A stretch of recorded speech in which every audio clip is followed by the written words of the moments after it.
vast experience in empirical research on international trade, economic growth, poverty, labor market, macroeconomic policies, political economy, and climate change issues. He has worked quite extensively on applied economics, especially assessing the impacts of trade and economic policies using country-specific and global computable general equilibrium models and micro and macro econometric modeling and estimation techniques. He has more than 15 years of experience in conducting international and national training programs on economic modeling in various countries, including Bangladesh, India, Nepal, Mongolia, Senegal, Sri Lanka, and Thailand. He has published several journal articles, books, book chapters, and working papers. Dr. Ahensa, over to you. Thank you very much. I think with those very kind words of you. I think we are now, we have already conducted several important sessions, but now we are in a session which actually, I think BIMSTEC took 25 years to come up with a charter. And then this session is on the BIMSTEC Charter, BIMSTEC Fund, and the institutions. I'm really pleased to have Ambassador Sumit Nakandala, Senior Director, Bandar Naik Center for International Studies, and he's the first Secretary General of BIMSTEC. And while he was in Dhaka, I remember, the kind of interactions, regular interactions I had with him, and some of the exchanges and his views on BIMSTEC, and some, how we can move ahead. Also, I'm really pleased to have two more very eminent personalities from this region, Dr. Parshraj Pandey, Chairman of Sauti, Nepal, and Dr. Vipul Chatterjee, Executive Director of CARS International. These three panelists, I think, they will definitely highlight on the kind of implications of the BIMSTEC Charter, as well as some of the very institutional issues. And these issues are very much related to some of the very political economy issues. But just to mention at the very beginning some of the points is that through this BIMSTEC Charter, probably we have got some legal framework, and also some of the political wills of the head of the state or the government expressed quite strongly in this. I read this 27-page BIMSTEC Charter, and I found that there are things which can actually guide us, to carry some very positive things in the future. And this charter can actually be the kind of legal document for this future work. So the structure is there, but now we need to have some roadmaps, some sector-specific roadmaps, some of the areas where we need further discussion, especially on the trade. We talked about trade investment, discussed in the morning. Some of the other issues, connectivity, infrastructure. But how do we make this operationalized? I think that question really came up very strongly in all these sessions. We have some good ideas, but the operationalization needs not only the good ideas, but also the capacity. At the same time, coordination and kind of collaboration.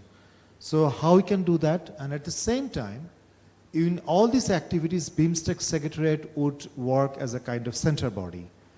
Because this Secretariat, its role and its leadership, in whatever way we really think about it, would be very, very important. So with all this, I think that I must now request Ambassador Sumit Nakandala to share his views. I know that Ambassador Nakandala probably, he may have to leave early, but I request him to stay as long as he can, and we'll definitely proceed accordingly. Thank you. Thank you, Salim. Thank you very much, Nihal. Prabir, thank you very much for inviting me, and thank you very much, Dr. Laksari Mendis, for asking me to speak. Well, I think what Salim has raised are the fundamental questions about BIMSTEC Charter. Now, I will leave Parshraj and Vipul to deal with the contemporary issues, but I'll give you a basic background. Until 2014, I mean that's the time, 2014 August, I think 2014 August 14. I took over BIMSTEC Secretariat as the Secretary General, and often we had Of course, from 1997 to 2014, there had been number of working group meetings, number of ministerial meetings, and three summits. But we never had a structure that you referred to. One of the questions came up as I took over. What is BIMSTEC? Is it an intergovernmental organization, or is it a group of club? Because we didn't have a charter. The basic necessity to recognize a regional organization, there is a must that we need to have a charter. That is where that this organization will be recognized even at the United Nations and then subsidiary organizations. So we started working with this idea.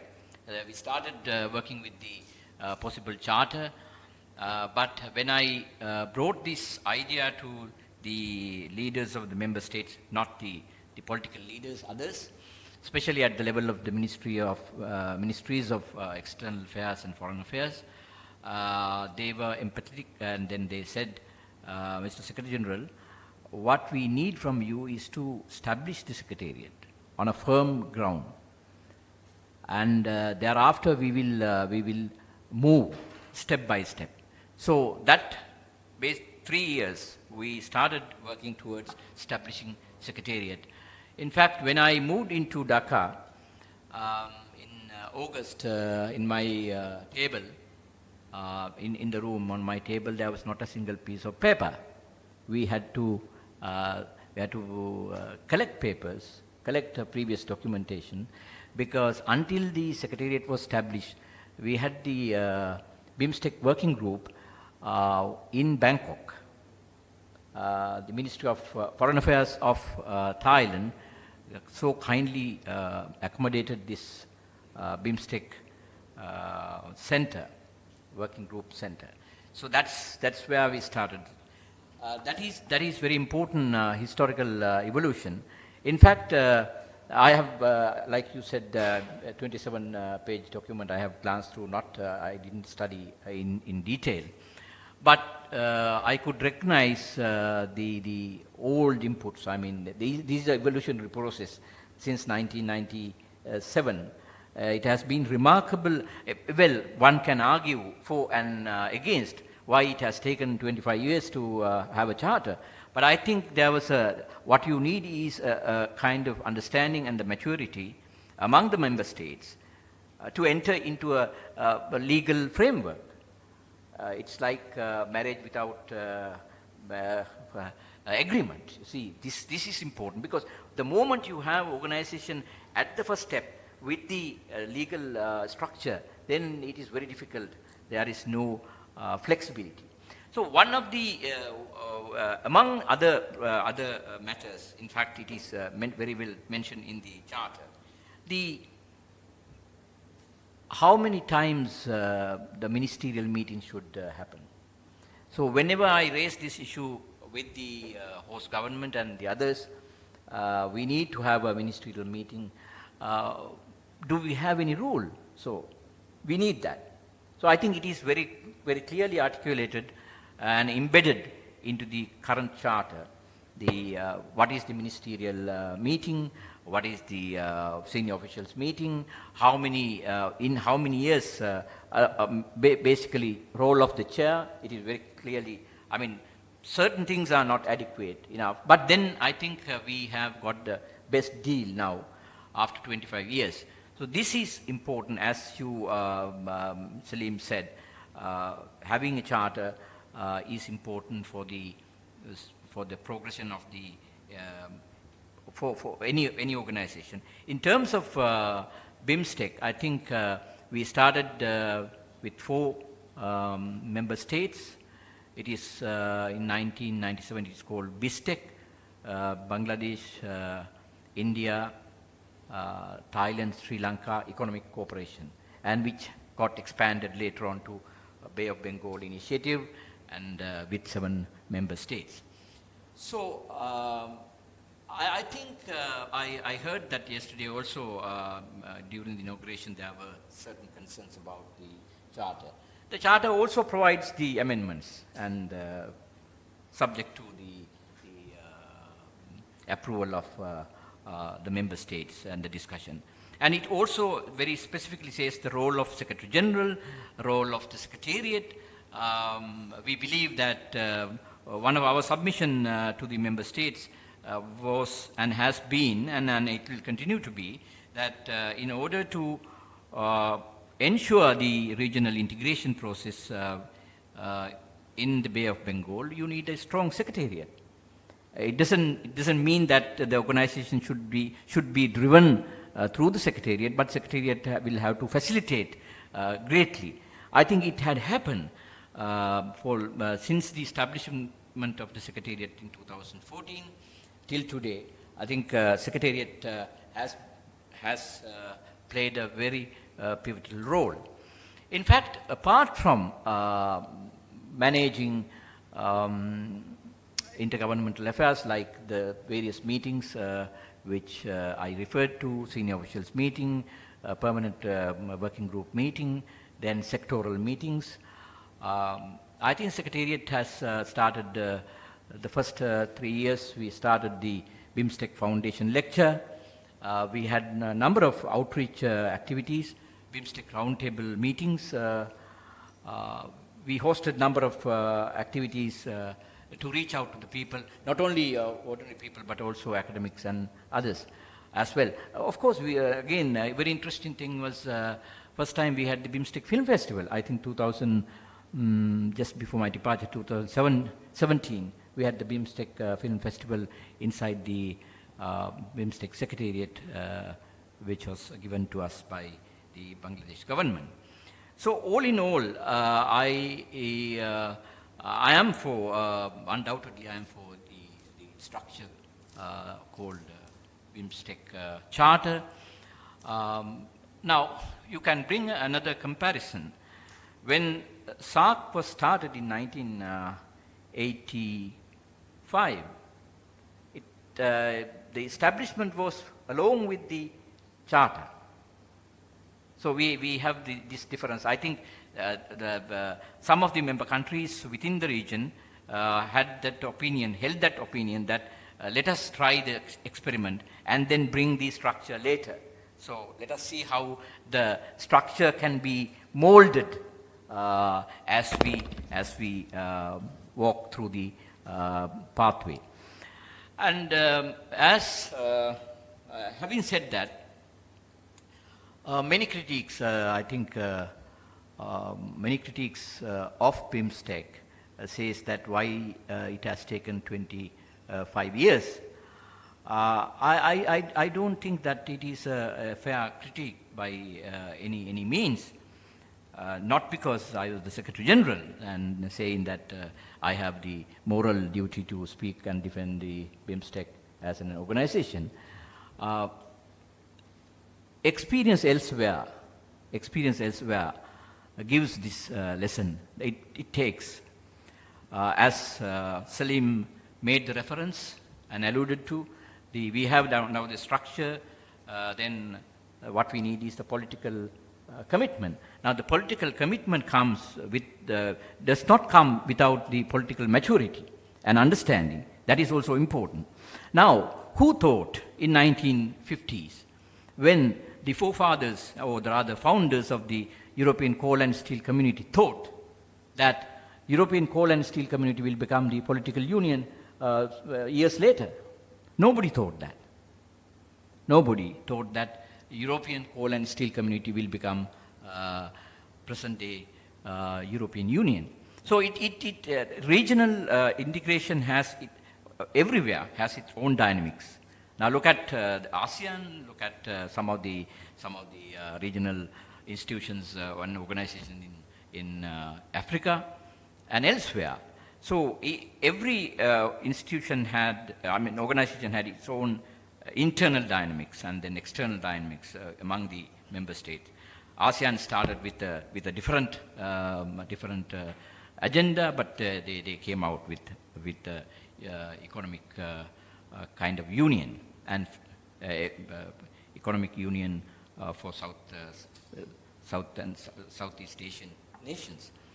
Now there, I think I always say that I'm very hopeful and the BIMSTEC will succeed.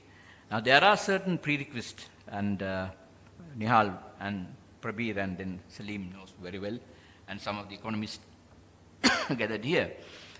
The classical theory of regional economic integration advanced by Bela Balassa. So he, in his famous theory, discusses about 4 stages, the FTA or PTA, custom union, then the economic union, and then the political union.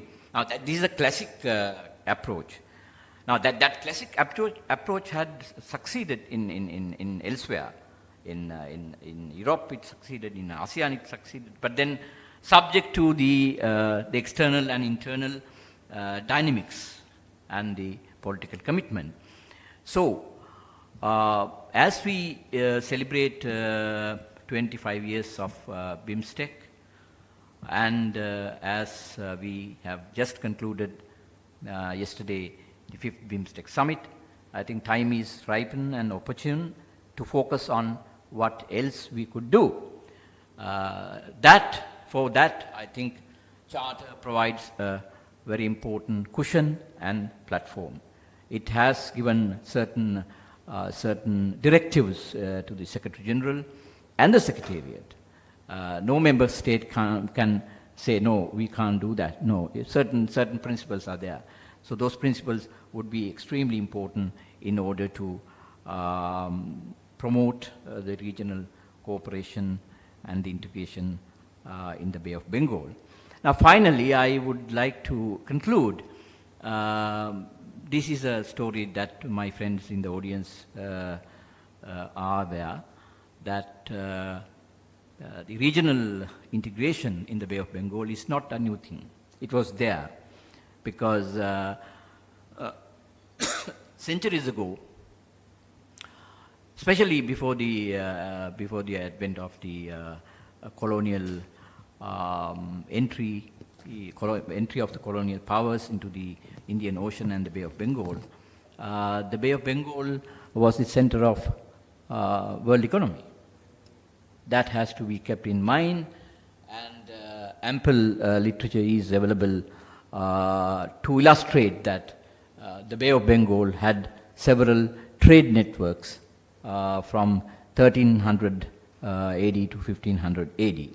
Now that's important. So we are in fact not reinventing the wheel, but I would humbly submit that we are reinventing our common cultural heritage.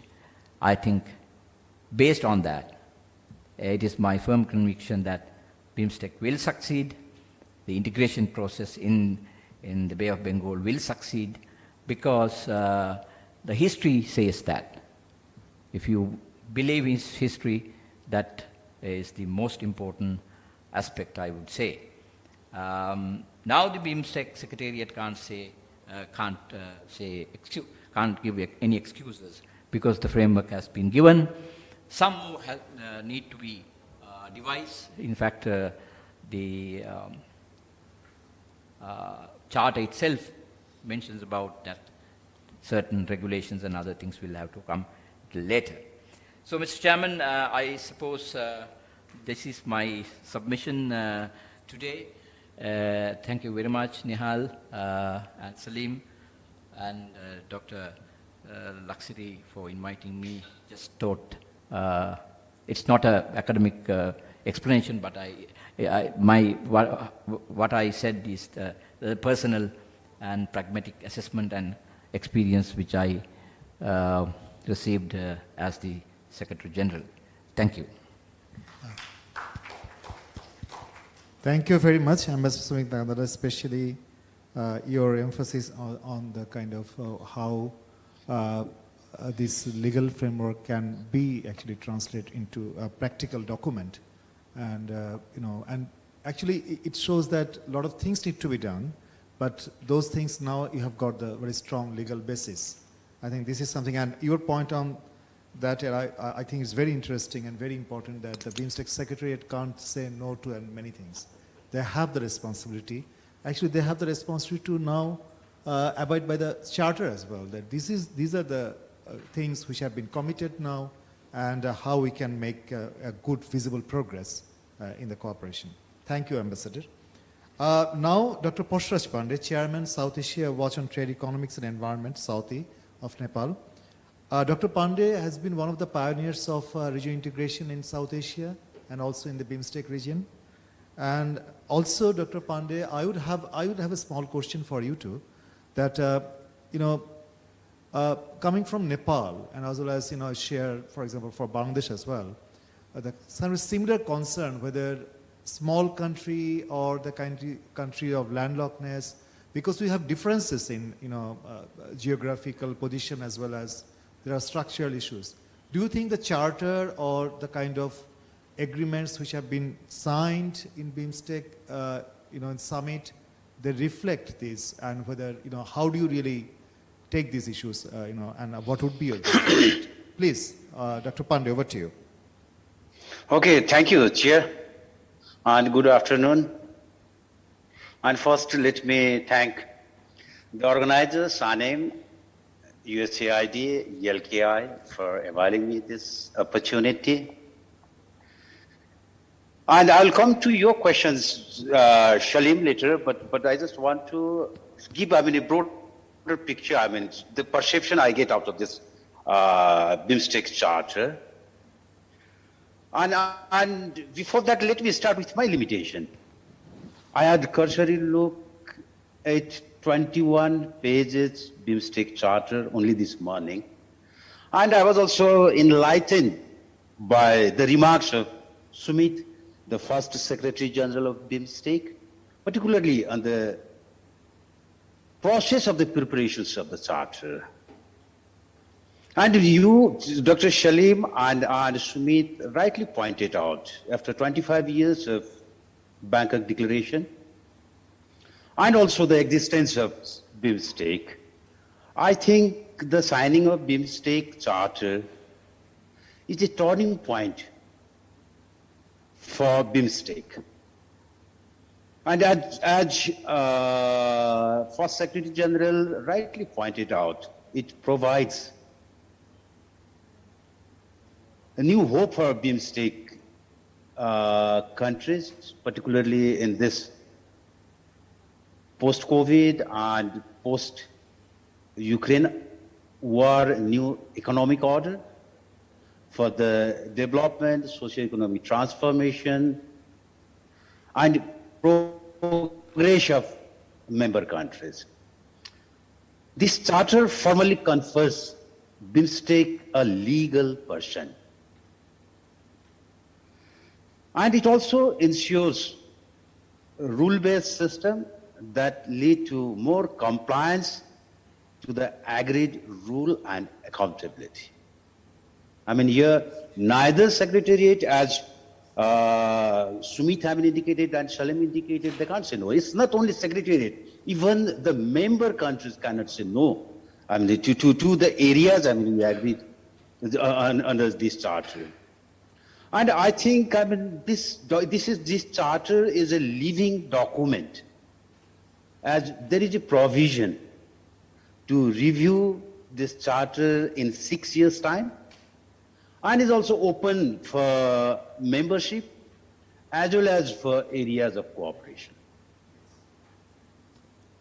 And it also provides a space for member country or secretariat to deal with external partners, including international organization, and also confer observer status to interested countries.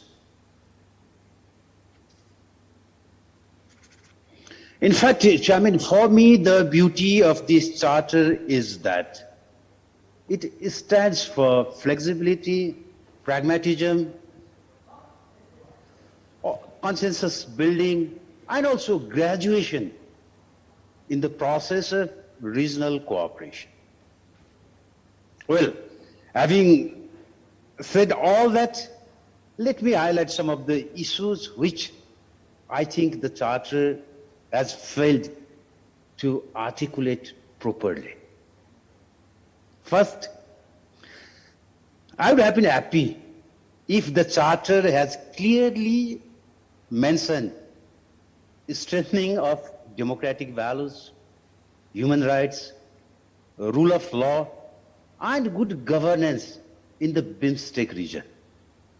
And also reaffirmed the principle of respecting members' independence, their sovereignty, non-aggression towards member states, and also refraining from intervening in the domestic affairs of another. Second, the dispute settlement provision in the Charter simply states that member countries shall endeavor to resolve all disputes peacefully through dialogue, consultation, and negotiation. In fact, I mean, there is, I could not find, strong, provision for compliance and accountability in the Charter itself, and together with such, weak provision and this feeble dispute settlement mechanism may impede the effective implementation of regional agreements between the member states. I think, I have that doubt over here. And the third, with regard to the Secretariat, yes, Sumit has praised the issues that covered in the Charter regarding Secretariat. But the Charter states, I quote, BIMSTEC Secretariat shall comprise of the Secretary General, Director, and such other staff as may be required and approved by the member states. I think, for me, this statement is very vague statement, and there is the risk of landing, as we have witnessed in SARC, the Secretariat as a bureaucrat-dominated post office, rather than a professionally run, effective organization that has some say in agenda setting process. And so I would have been more than happy if the Charter provides a provision to openly recruit Deputy Secretary based on merit, so that the scope of professional analysis and the inputs for Secretary General and the Chairman would encourage in the implementations of this the Charter and agenda of the Secretariat. And the fourth issues, it relates to institutional area. And I would have been more than happy to see the provision of appointment of Dhaka-based permanent representative with the rank of ambassador by its member state. For example, we appoint for WTO. Such provision would have strengthened each member's representation in the affairs of BIMSTEC and shall become a vital interface between BIMSTEC Secretariat and the member states. And that mechanism would ensure the dynamism of BIMSTEC. And another issue, there is one issue, particularly in the title of the sessions, that's regarding the BIMSTEC fund.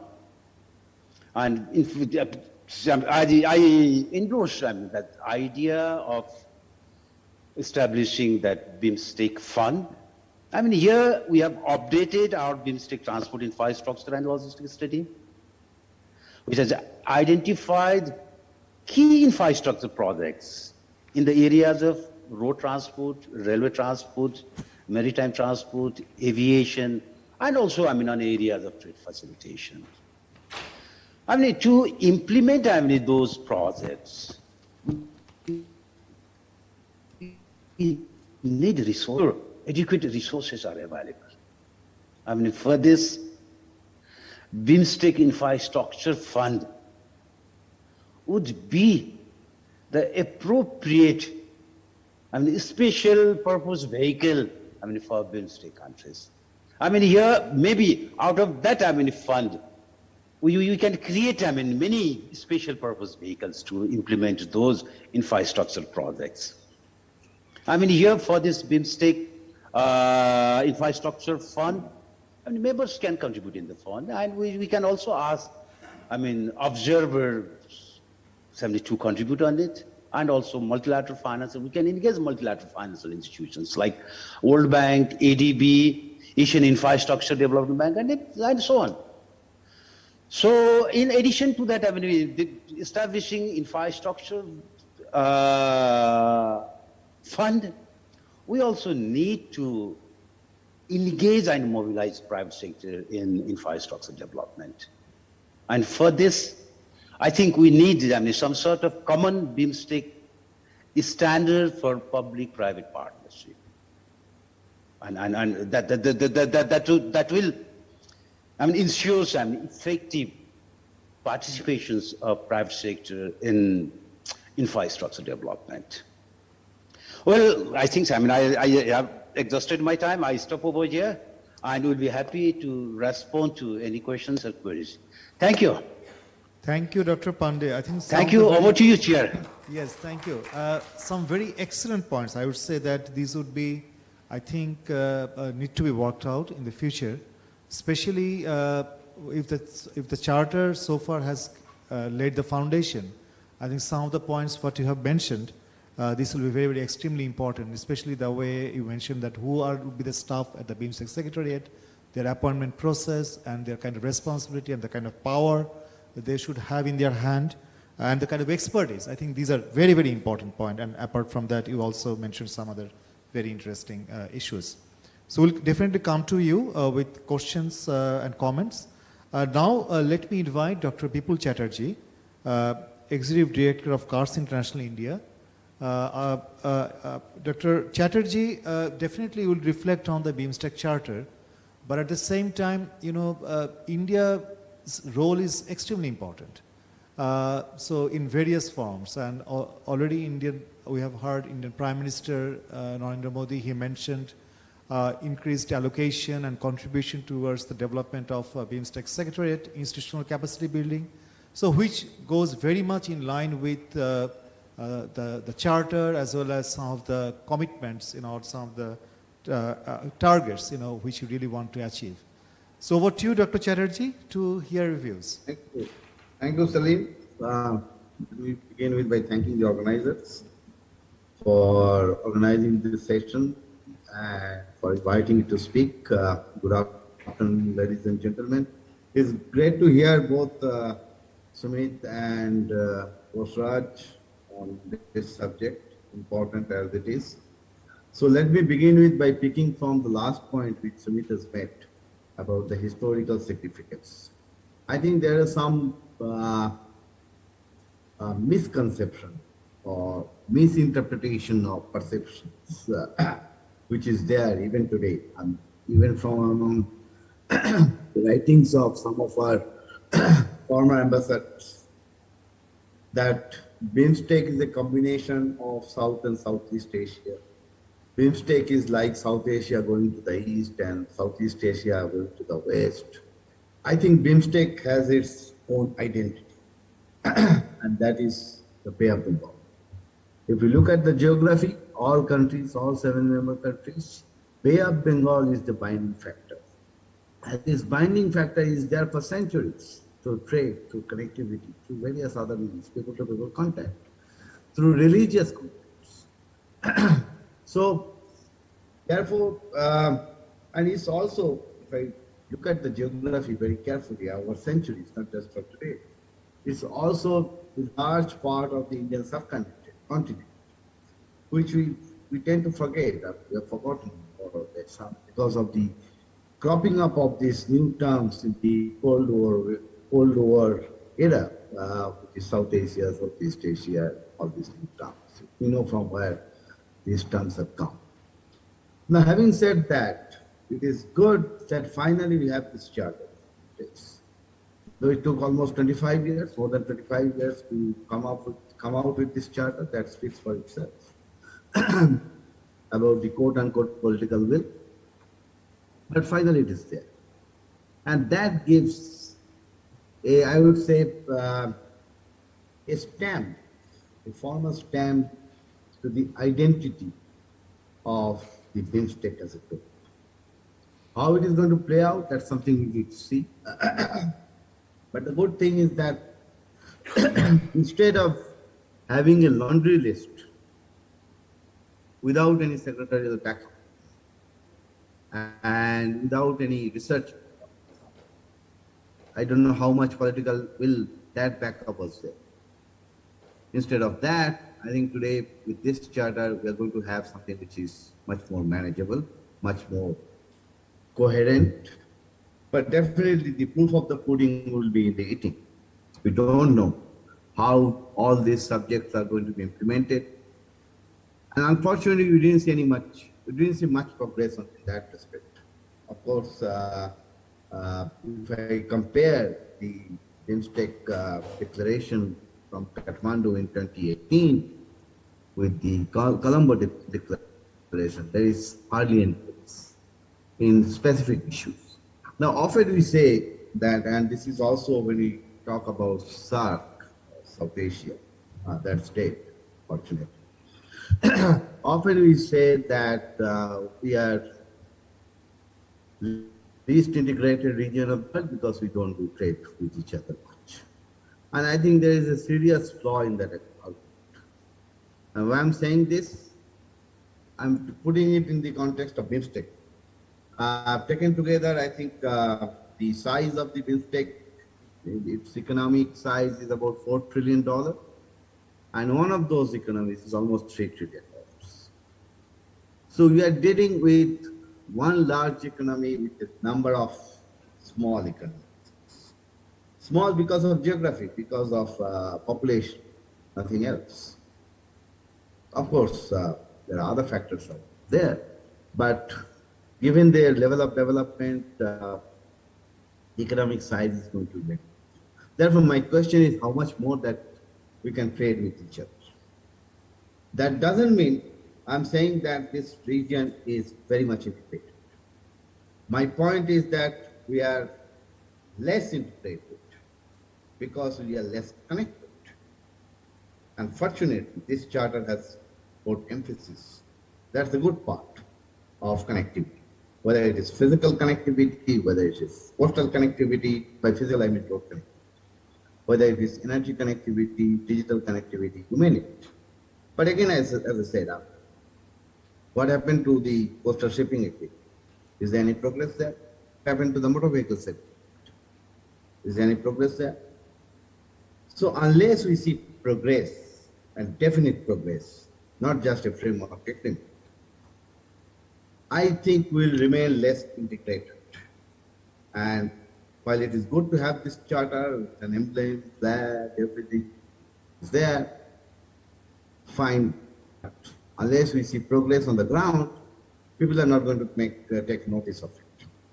I have doubt about that progress in terms of the current state of the economies of these countries, the politics of these countries, and also there are internal or bilateral tension between some of these countries.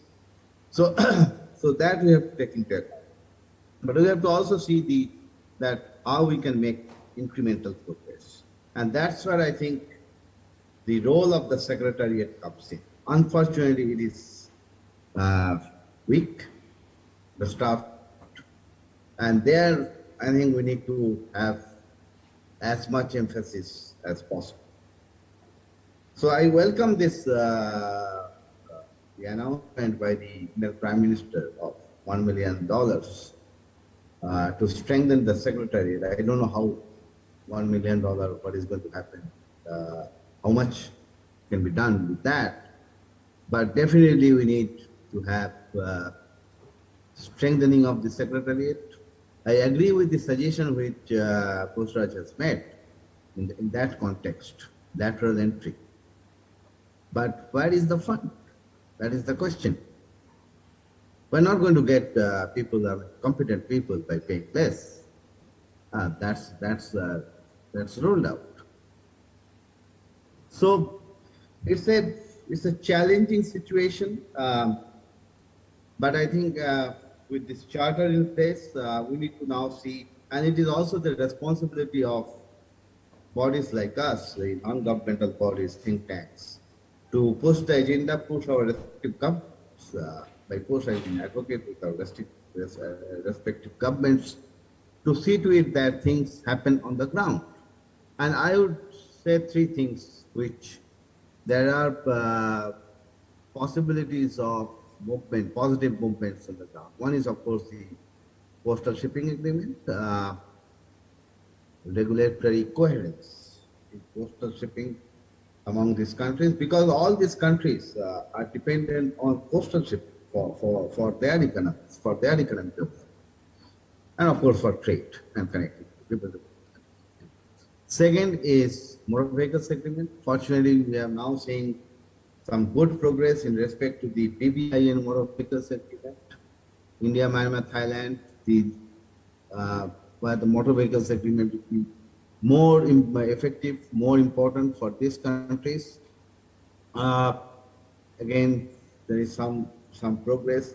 Now, those templates are there, and there is, I think, with right political will in place, there is going to be progress on the motor vehicles.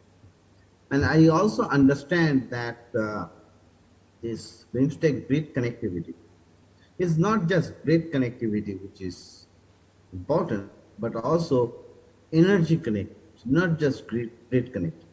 I understand that BIMSTEC Secretariat is going to start a study which is going to look at, which is going to come out with a master plan for energy connectivity among the BIMSTEC countries. So these are the things that we need to look at. And my final point is about this FTA, Free Trade Agreement. Though I have never understood why it is called a free. The trade is never free. Trade was never free. It's the right nomenclature is preferential trade agreement. But given the nature of trade among these countries, given the size of the economy, given the very serious economic challenges that we are facing, all of us, I'm very, very skeptical about a preferential trade agreement among these countries, among the countries. We should do everything to enhance our trade. There are various other means without getting into an agreement. There are various other means to do that. Coherence in rules of origin is one definite instrument to do that. But before doing all these things, we need to see how we can enhance our connectivity, whether it is through coastal shipping and aligning coastal shipping with the inland waterways in case of Bangladesh and India in particular, and also to see that how Bhutan and Nepal, they can also get benefits of this. Not just these coastal countries, Bhutan and Nepal, they should also get benefit out of coastal shipping among these countries, aligning with inland waterways, then motor vehicles and energy connectivity. So I think I'll end by saying what I said before, proof of the pudding will be in the eating. At the moment, we don't know what would be that. Now we know, I mean, more or less, what is that pudding is. But how are we going to eat that? So let's see how it goes. And it's also going to be affected or rather impacted by various political developments which are taking place also in the Indo-Pacific. It's a very important part of the Indo-Pacific region. So all these things have to be taken into account before we see progress of this regional grouping. But one thing is very, very important, that it requires strengthening of the secretariat, which is, I don't know how to do it, I mean, how it is to be done. But that is a given. And once it is there, I think this group is going to make it. Thank you very much, Salim. Thank you. Bye. Thank you very much, Dr. Chatterjee. I think you raised some very practical issues. Definitely, these are very, very critical. If the member countries and the member states, they are actually very serious about BIMSTEC. One thing about your last point on this strengthening the secretariat, I think one important issue is whether the member countries, they feel that the strengthening, if they don't really strengthen the secretariat, that will appear as a binding constraint for them for deeper integration. So I think unless and until that realization is there, we'll see that probably that secretariat would not be strengthened as per our intention or our level of desire. So okay, we have finished listening to three eminent panelists. Now we have some time. Maybe we can extend the session for 10 more minutes to have some questions and comments. Yes, and so we start with yes. Thank you, Chair. I listened to two speakers and a speaker who was at the helm of it, and I begin to realize, hello, can you hear me? Okay. I mean, the conceptually, it's a good thing to have a charter, but a charter which has a lot of loopholes or deficiencies can be very unproductive. Because he said proof of the pudding is in the eating. When it unfolds after some time, you will find some lacunas and deficiencies. And what I raised that day is what they said, in provisions related to settlement of disputes. Second is the secretariat. Now see, I have lived and worked in ECOWAS, and I have lived in South America, where the CARICOM headquarters is a beautiful office donated by Japan, beautifully done, huge secretariat to run the 18 or 22 states. And there the secretariat runs in regard to certain matters. I mean, they are selected out of people with background, and I don't know, nothing is said about the secretariat. It's just you have a ambassador appointed, ambassadorial rank, and that's all. That they are given status of international civil servants. Probably they might be paid in dollars or not, I do not know. So this is the way it is. So I feel we have to look at it once again, and probably protocols might have to be made to strengthen the institutional structure of this organization. Otherwise, it is my feeling that it will run into problems, because after all, it is a community of states, and community is all of us. Community of, the Caribbean community means people also in it now. Connectivity we are talking about, it's about the people. So they also must have a stake in it. If you are doing trade, they must be able to enforce their rights. It's not only the state, no. We are moving in the international law to give respect to individuals now, not only the states. So in this situation, everything is on the states here, which is not the way it should go. So this is my tentative remarks, and I will be able to substantiate with a due course for your clarification. I would not have, if I have drafted many of the amendments to the revised treaty of Chaguaramas, but I would never have drafted this kind of loose charter which can lead to a crisis situation in the future. And it is predominantly against the smaller states, because the only way the small states can have a say is any reference to a court or an arbitration process, not by consensus. Then they are in a very weak point and they cannot resolve anything in their favor. So that's why the Caribbean Court of Justice or the European Court of Justice, ECOWAS Court of Justice, they make judgments sometimes against the most powerful states in preference to a small states. So I have found that without that contraption, it cannot work for a long time. It might work for some time, but not for all the time. Thank you very much. Thank you very much. Thank you, Dr. Pandey. I can see that Mr. Achyut Bhandari has raised hand. So, Mr. Bhandari, you'd like to say something? Yes, Dr. Raihan, thank you so much. I've been listening to this panel discussion very attentively. As a matter of fact, I was very much looking forward to the discussion on this, because it's a very important issue that guides, in my view, the future work of the BIMSTEC and its secretariat.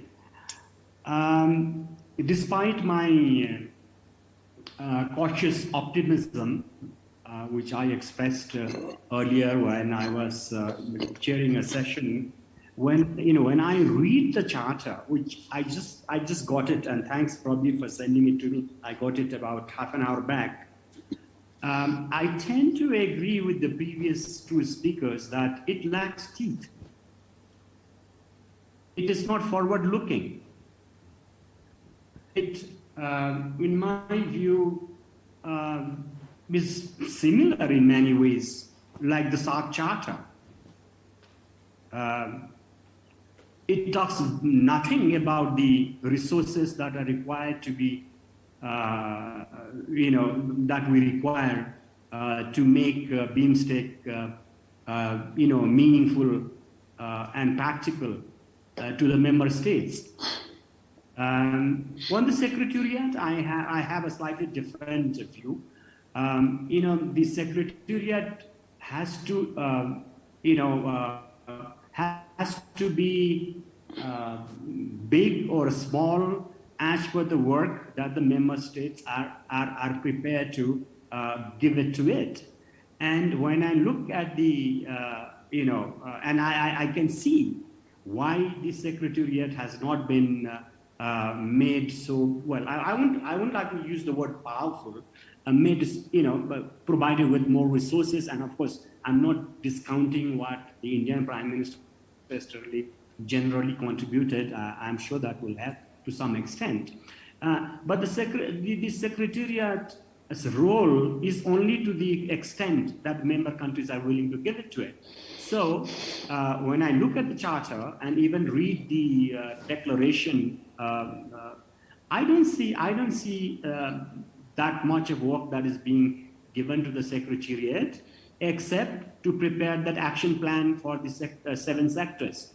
So that is the only concrete thing that I see at the moment. The next point I would like to say is, Dr. Pandey had mentioned about some of the things that, in terms of the principles of international relations. I just saw it, perhaps Dr. Pandey might have overlooked it. If you looked at Article 2.1, it says that cooperation within the BIMSTEC will be based on the respect for the principle of sovereign equality, territorial integrity, political independence, non-interference in international affairs, non-aggression, peaceful coexistence, mutual respect, and mutual benefit. I think that is, for me, for me that suffices. So I don't think we need to strengthen it. Now, the other point is also, there is a tendency for landlocked and least developed countries to always say, look, we need special treatment. Yes, we do need special treatment, but as a member of the same community, member of the same group. So it is not that we are dying to say that, look, have a provision for what you're going to do for landlocked countries or least developed countries, but within the charter or the declaration, there should have been a provision to say that the member states will support each other so that the benefits of regional cooperation are spread evenly or equitably, something to that effect. So anyway, my initial reaction is.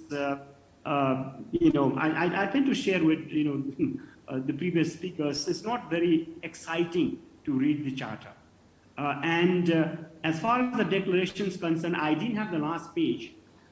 In page 2, there isn't much. The wordings are very, very weak, and there don't seem to be a political commitment that we in the think tanks have been seeking. Maybe I'm wrong. As some,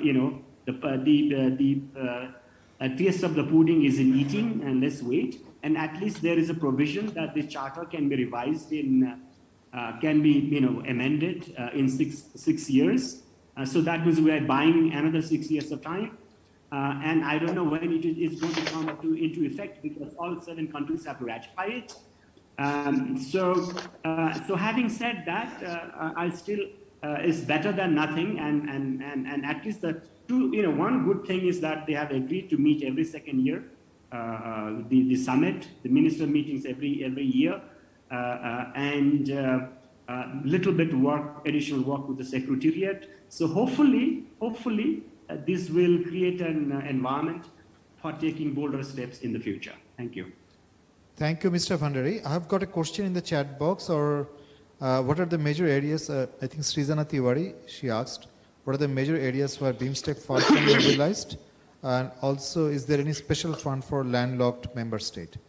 So I suppose, Nihal. Okay.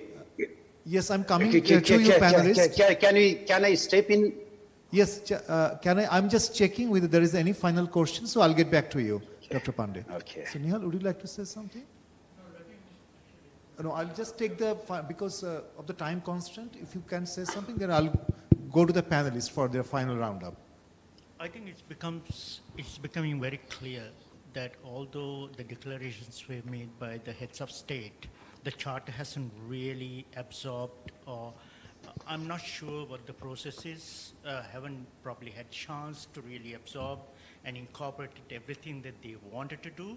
Then on the other hand, there's this question that needs to be asked, is the charter binding constraint for member countries to move towards several areas of interest? It should be FTA, should be on the trade facilitation. So there are a lot of questions remain. The other is the modalities, that if you pledge an amount for the secretariat, you do a needs assessment, and that needs assessment based on the ambitions that you are setting. So there is a little bit of a disconnect in all areas, how that can go about. Let me get Prabir to. Yes. So we'll take the final question from Dr. Prabir there, then we'll get back to the panelists. Half a minute, just to add. Yes, please, sure. Because former Secretary General remarks, and since we have been discussing since yesterday, 25 years we took to come out of the charter. Just to add, ASEAN was incorporated in 1967 in Bangkok. They came out with the charter in 2008, almost about 50 years later. So we actually have done better. I request the man who's sitting in the front, I hope he was not responsible for that.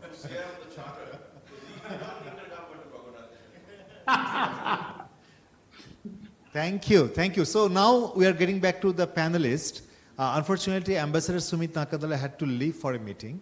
So we have now Dr. Parshraj Pandey first, and then I'll get back to Dr. Vipul Chatterjee. So over to you, Dr. Pandey. Okay, thank you, Dr. Shalim. In fact, I missed your questions, I mean, particularly regarding that. The concerns of the landlocked or the smaller countries. Landlocked and all those countries. Okay, I mean, in the preamble itself, there, I mean, it states that, I mean, the BIMSTEC would recognize special need and it also recognized the necessity to provide meaningful support to landlocked and least developed countries for their development process. So I think I'm reading this provision in the preamble. I infer that it opens the venues for special and differential treatment for LDC and landlocked countries in all the areas of cooperation. So I think, I mean, there is provisions for special and differential treatment. 1 point. And regarding with the questions in the chat box, well, that fund, I mean, I was talking about that fund to utilize in infrastructure development. And as per this provision of special and differential treatment, landlocked countries would get priority in utilizing the resources from that fund. And another point I just want to highlight, well, Dr. Vipul, I mean, he questioned particularly regarding the fund, I mean, availability of the fund for the secretariat, I mean, to have some, I mean, professional staffs. So here my point is, we are talking about BIMSTEC region. Its GDP is $2.7 trillion. A region with $2.7 trillion GDP, I don't think, I mean, will be lacking to fund its secretariat to have, I mean, some sort of analytical expertise in the secretariat which supports Secretary General as well as chair of the BIMSTEC. That is the second point I just wanted to highlight. And the third point, well, I mean, we discussed here about the lacunas and deficiency in the charter itself. I mean, in my initial remarks, I mentioned that this charter is a dynamic document. The reason, I mean, for saying this dynamic document is there is a provision in the charter itself that the charter will be reviewed in 6 years time period.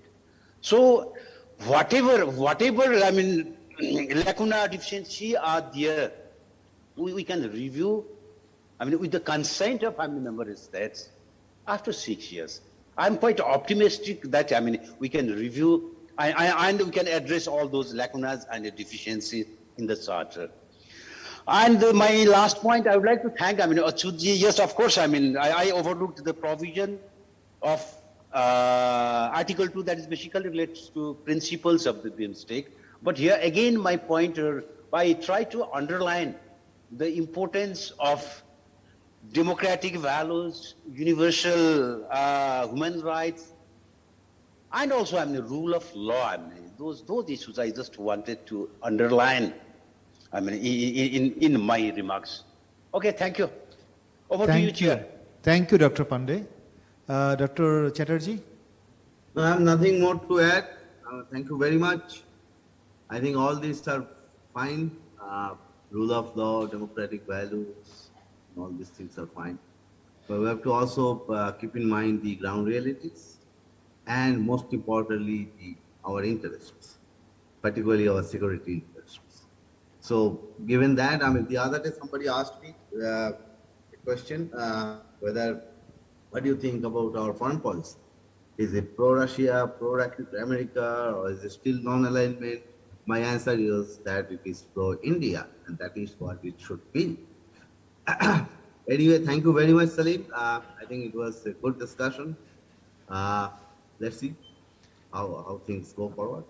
Thank Good to you. see all of you virtually, at least after a long, long time. At least. Thank you. Thank you very much. Thank you, our distinguished panelists, and of course the participants joined virtually and in presence here. So we'll close this session now. I know we are already running out of time. So 10 minutes break for tea, if this is okay. So we come back in 10 minutes for the next session. It's on the people-to-people contacts, and it is actually, the session is fully virtual. So the chair is virtual, the panelists are virtual too.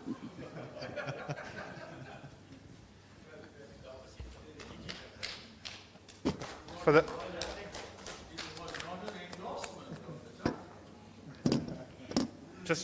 the tea will be served at the gardens, actually.